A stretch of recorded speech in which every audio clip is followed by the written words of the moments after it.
Hey everyone, welcome to a brand new episode of the show. Today I took a little road trip to Augusta, Georgia for a little convention called Canacon. This is the second annual Canacon, and it's basically a toy, comic, pop culture type convention. It's located at American Legion Outpost number 90 or something like that. I can't remember. It's a smallerish show with maybe 30 or so vendors, artists, writers, all that kind of good stuff. But, I went there to look for comics, toys, things of that nature. Specifically, I wanted to fill in some of the gaps in my Iron Man run and look at some Toy Biz action figures, see if I could find some older carded Toy Biz items and, a few Marvel Legends here and there that I'm missing or need for whatever reason.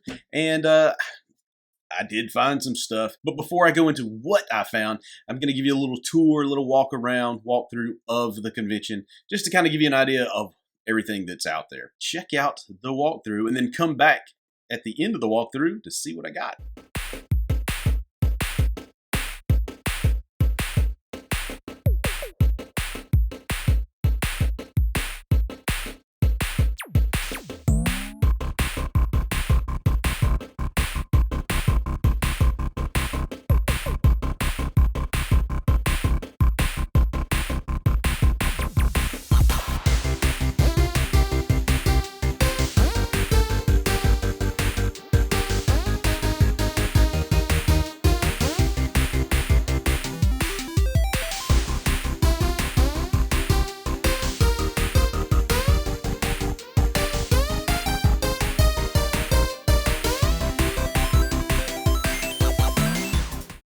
So what we have here is the X-Men Strike Team, a rare piece from Toy Biz, but at $200, I couldn't pull the trigger.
the culmination of everything that I purchased at Canacon 2023.